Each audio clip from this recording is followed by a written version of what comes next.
Welcome to the True Elegance Podcast. I'm your host, Dr. Bumia Kikube, also known as Dr. B. Through solo episodes and guest sessions, we delve into the timeless qualities of style, grace, and sophistication, and uncover what makes you truly elegant. So, sit back, relax, and let's get started on this empowering journey of becoming truly elegant. Hello, Elegant Tribe. Welcome to another episode of the True Elegance Podcast, where we not only focus on the glam and the glow, but we look at the inner beauty that makes us confident ladies and enables us to radiate true elegance. All right, today I have with me a Master Aesthetician who's been at it for over 20 years now and has seen the struggle that women go through with their skin. You know, she's walked from everything from acne to everything in between. And her goal is to educate women about their skin, teaching them how they themselves can understand their skin and the issues they are having with it. And from there, getting back their healthy and beautiful glow. So I'm so glad to have Natalie Bevans on the call today. Welcome, Natalie. Thank you. I'm excited to be here. Awesome. Can you give us a little background of how you got into this field? Like what prompted it? Yeah, for sure. So I was in my 20s when I developed acne, and to me, being young and not understanding it, it felt like it just kind of came out of nowhere, and it was like, what's happening? I don't know how to do this. So my personality is a researcher, so I just started diving into books and finding out answers anywhere I could find anything that talked about acne. I was just kind of digesting it and taking it in and trying it. And it was a lot of trial and error, and anything in the grocery store, the pharmacy, or anywhere that I would be at, if it said acne on it, I would buy it and try it. Wow. And on top of that, I have sensitive skin. So nothing was working for me. And it was going very badly is really what I was doing. And at one point I was drinking so much water that it was ridiculous the amount of water I was drinking, because one of the books I read had said you need to drink water. So I was just kind of doing all of these things and nothing was working. And then I remember a roommate said something about an esthetician, and this is 20 years ago. So I was like, what is that? I've never heard of this. What is an esthetician? And when she explained it to me, I just was like, that's what I need to do. That's where I need to be. And I have just loved it ever since. I just love skin. Wow. Beautiful, beautiful. So how has that journey been? I think I see it already. Your skin is glowing. Thank you. You made it through the acne phase. I did. Do you think it was related to maybe puberty, teenage years, or was it just unique to you? No, so what I found over the years is, for women especially, we either have, if you're going to have acne, it's usually in the teenage years, and then they are able to kind of clear it up and they're kind of good for the rest of their life. Mostly, little one here or there, but overall pretty good. And then if you have it in your 20s, it seems like it hits at those two different periods. And if it's in the 20s, early 20s, late teens, that's kind of where it hits for you. It's a little bit different. It is a different, they're both hormonal related. But then if it hits later, it's kind of something that you're going to deal with a lot longer than if it were to hit in your teen years. Okay. So for me, it was a lot to do with, well, first I was doing too many things. So it was kind of aggravating it, which I thought was I was helping it, which in turn it was making it worse, right? And then it was hormonal, and then environment and stress level. It kind of, for me, was a whole bunch of things all together. Okay. Yeah. Interesting. So I already see, you're mentioning some things that affect our skin. So, but before I go to that, can we just talk about, our skin, how important it is it? So I'm a physician, and I know in med school, we were taught that the skin is an organ of the body, which many people will not think of, when you hear organs, you think of Exactly. your kidney, your lungs, your liver, Yep. but how is the skin an organ and what role does it play? Yeah. Yes, it's true. Most people do not recognize the skin as an organ, but it is your largest organ, and it has many functions, including absorption, secretion, temperature regulation, many, many functions. And it is so important for us to take care of our skin, just like any other organ. Like there's so much about your heart. Like we eat for our hearts, we exercise for our hearts. We're doing all of these things for our heart, but we're not really talking about the health of our skin. And we only talk about the aesthetic view of our skin, but it's actually the health of our skin. And when our skin is healthy, then we will have that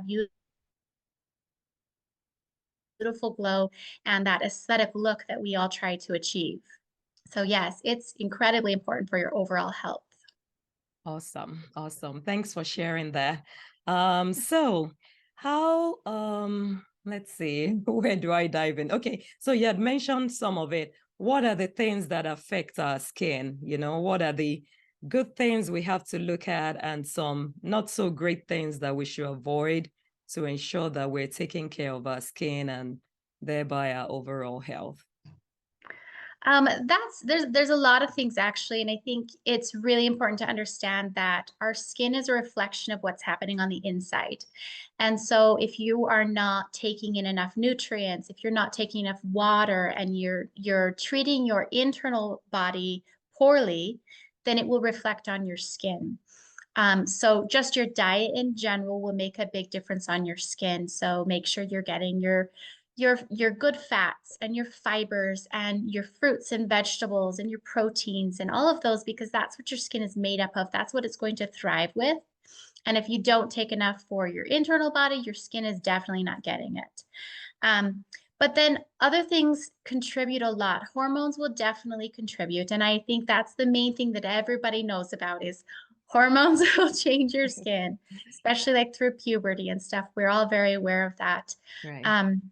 But also stress levels will have a big, big impact on your skin as well. And so I make sure that I recommend a lot of like internal breathing and relaxation and de-stressing, and really make sure you find your triggers of stress and stuff like that, because it can aggravate any skin condition. And then even just like premature aging and stuff, it will make it come on quicker, and just the side effects of all of that. So really Okay. important to overall, mentally, physically, all of it impacts your skin. Right, right. I can imagine stress. Yes. That's Yeah. a major one. And oh my goodness, the stress levels all over the place these days. Yes. It's a Yeah. lot. It's so important to take some time to just like breathe and let your body kind of just process it, really, is what you're doing, Mhm. is trying to let it process. Right, right. And you had mentioned about drinking water, when you were still trying to figure things out. So Yeah. is that still a plus? How much water should we be drinking? What is too little or too much when it comes to your skin? That is really individual. I found there's so many rules out there as far as, you drink a gallon or you take your body weight and all of these things. And really what I found is, for me, I check the toilet. This sounds kind of gross, but before you flush the toilet, check. And if it's too pale, like it's almost clear, you've had too much water and you're depleting your electrolytes. And then if it's a golden yellow, you don't have enough. Because as you're taking in water, it's not just water that is dependent on how much you drink. Because if you're having caffeine, then you have to up your water intake. But if Right. you're eating tons of fruits and vegetables and brothy soups, then and teas and stuff like that, well, then you're adding to your water. So it's not quite straight across the boards, in my opinion. So I just say check the toilet before you flush, and that'll give you your best gauge. Right.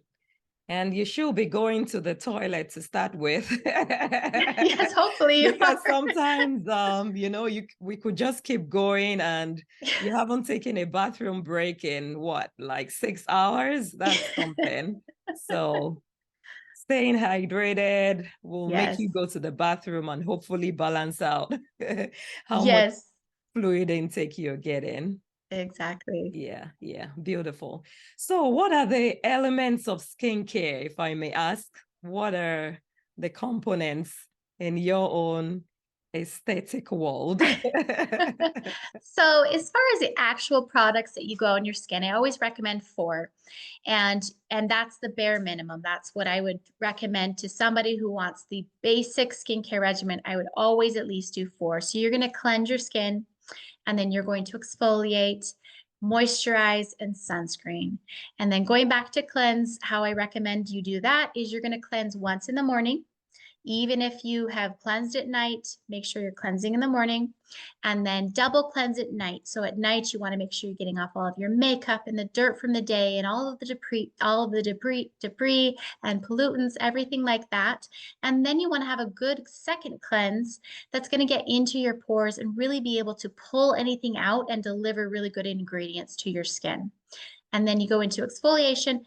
When you exfoliate, it very much depends on your skin, and make sure you have the proper exfoliator because there's several different kinds, and then they're each for different issues. So issues for the skin. So make sure you have the correct one for you. And it's about 1 to 2 times a week is all you really need to do that. And then moisturize. Even if you are oily, you need a moisturizer. If you are oily, you still need to add that protective barrier to your skin. You're just going to go with oil-free moisturizers instead, and a little bit thinner, of course, but you still need a moisturizer. And then sunscreen every day, always, no matter what. So very important to do your sunscreen. Awesome. Awesome. So whether you're in Canada or in South Africa, Yep. whether it's winter or heat of summer, the Yes. sunscreen has to be there. Yes, it's a very common misconception that, Mm-hmm. if you have darker skin tone, you don't need sunscreen. If I'm going to be inside most of the day, I don't need sunscreen. If I'm not going to be at the beach, I don't need sunscreen.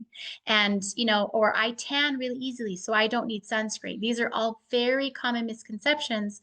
And you need to put on your sunscreen because it's your number one protection against premature aging. Mm-hmm. If the sun causes 80 to 90% of premature aging. So if that alone is not encouraging to put on your sunscreen.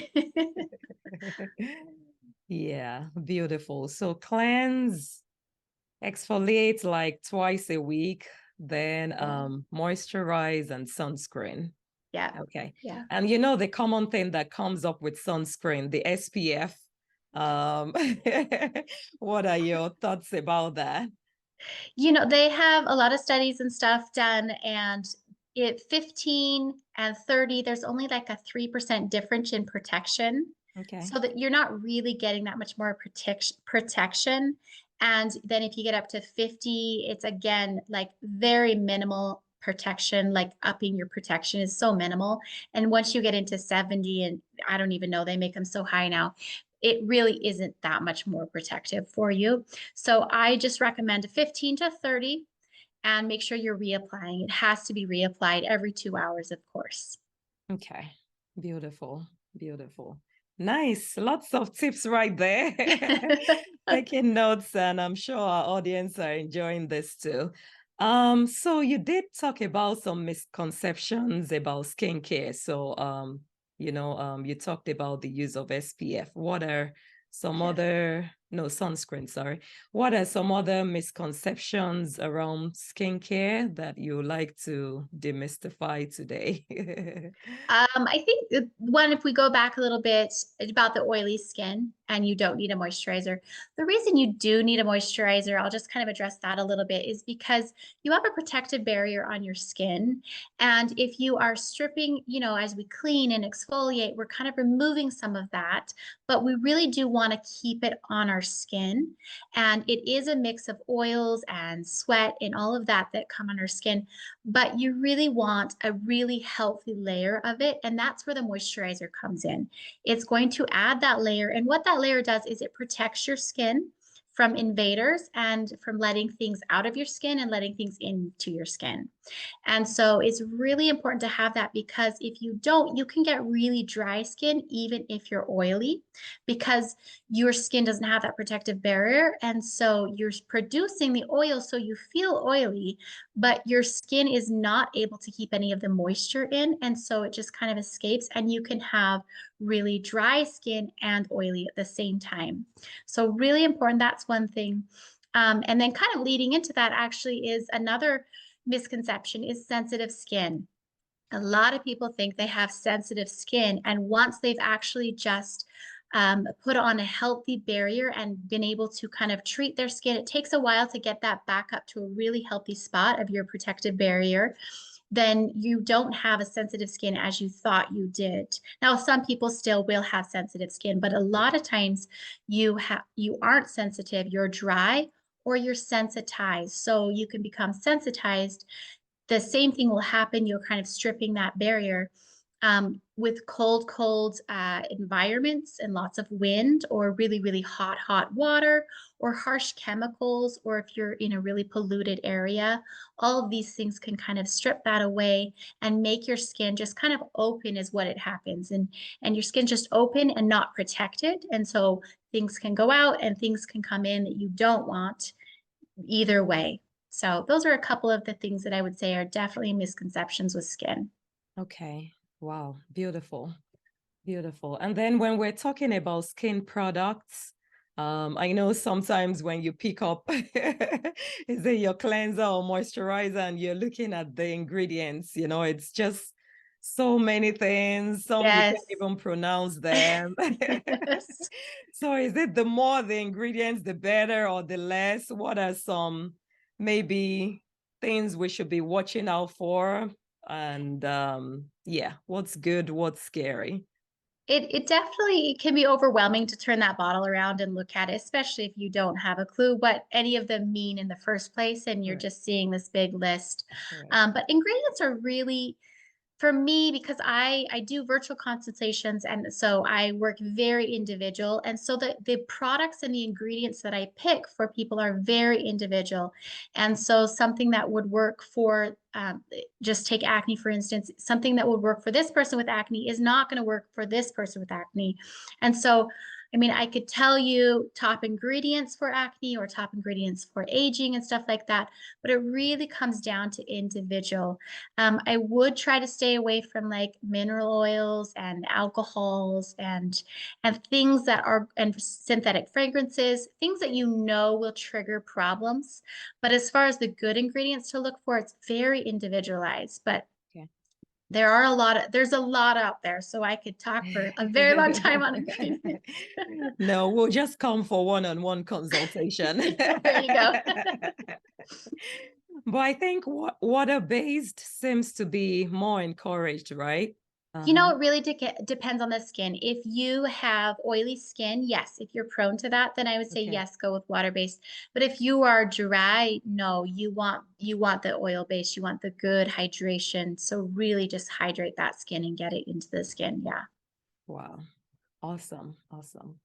Okay, so looking at folks that maybe have specific skin conditions, you've talked about acne, some folks might have psoriasis, all those things. I think what's your advice for them? Like, is there any point trying out things, or would you recommend working with a specialist to figure things out? Yeah, so when you get into like rosacea and acne and pigmentation and premature aging, I definitely would recommend working with a professional. Just it will cut through a lot of time and energy. I know when people, especially like something that's very visible like rosacea or pigmentation, when it's on your face, you want a very quick answer. And there's so much information out there, and you could spend years trying to sort through it and find what's going to work for you. But if you actually just go to an esthetician and she knows her stuff, she knows her craft, and she can help you, and she's going to know your skin and understand your concerns, and it's very individualized. And that, to me, that saves you time, it saves you money, it saves you energy, it saves you stress. So yes, I definitely would recommend doing that. Beautiful. Yeah, definitely saving the stress. We don't want more stress. Yeah. Yes. Yes, because it will come out in your skin. Awesome, awesome. Yeah, so the other aspects I know you deal with is, and I think you've touched on it briefly, looking at the aging of the skin. So what are the factors that make us maybe age faster than we should, and how can we prevent those? Definitely sunscreen is huge in that impact. A lot of times we don't understand that the aging that we're seeing in our 40s and 50s was damage done to our skin in our 20s. So Wow. really important when you're young, start young. But if you're already in your 40s, 50s, not all is lost. We can still help you. um, Oh my God, that's hitting me so hard. your skin looks beautiful, The so don't aging you're stress. seeing in your 40s and 50s, the damage Yes, you did during your maybe teens, 20, yes. 30s. Oh no. Yes, yes. Isn't that shocking? Then you're like, oh, why didn't I wear my sunscreen? Right. Um, Wow. so sunscreen number one. And then I would always definitely recommend a good diet, like a very well balanced diet. And don't skip on fats, on good fats. Your body really, really needs good fats. And then, of Okay. course, all the vegetables, fruits, all of that fiber. Really make sure you're eating fiber because one of the jobs of your skin is to detoxify. And so if the load is, if you're not getting enough fiber and you're not being able to pass through things, then the load on your skin will be higher. And so then you can come out in premature aging and rashes and acne and all sorts of things. So make sure you're eating a really balanced diet and keeping the internal health well, and it will reflect on your skin. Um, and then as far as with aging, definitely your water as well. And then there's a few ingredients that I can kind of across the board. You want to look for peptides and ceramides and hyaluronic acids and things like that that are really going to put back into the skin. Vitamin A, C, E, B. Your skin loves those vitamins. Those are really important to put back into your skin as well. So as we age, we want to keep it hydrated and just really, really nourished from the inside and the out. Wow. Stay hydrated, stay nourished. So, Yes. as we're trying to work on our diet and avoid this food and that food, because some of us will not even touch any fats, right? Yes, yes, yes, But we need them. yes, I know. It's as you know, this generation, it was taught to us, don't eat fats, don't eat fats. But it's just really it's sad to me that there's so many people still afraid of really good fats because your body just really needs fats to function properly. I mean, in if you break it down, each cell is layered in a layer of fat, and it helps it give signals back and forth. And if you're not eating right, if you're not eating the fats, then you're not getting all of the proper nutrients to have it function properly. Wow. Wow. So, what are some examples of the healthy fats, just for those who don't know? Yeah, you're going to do coconut oils and avocados and I mean chia seeds and fish and flax seeds and yeah, all of those, anything Yeah, along those lines. those sound really good right now. Yep.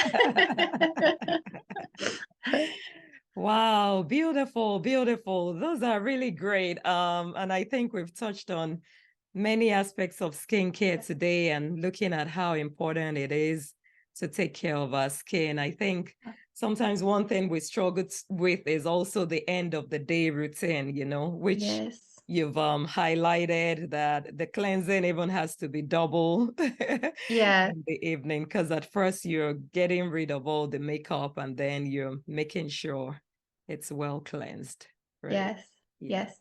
And I actually have a free resource that explains kind of about 5 different habits you can do in the morning and 5 different habits to do at night. And a lot of them you're already doing, and the other ones are very simple to add in.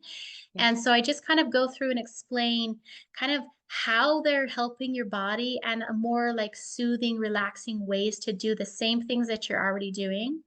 And so that can kind of help you de-stress. But yes, it can be overwhelming to start new habits and to think of this, oh, I have to like fix my diet and fix all these things and do all these things. But just one little step every day is plenty. Beautiful. One little step every day. Yep. Yep. And I know that free resource is available on your website. We'll be sure to Yeah. include those in the show notes as well. Thank you so much for being here today.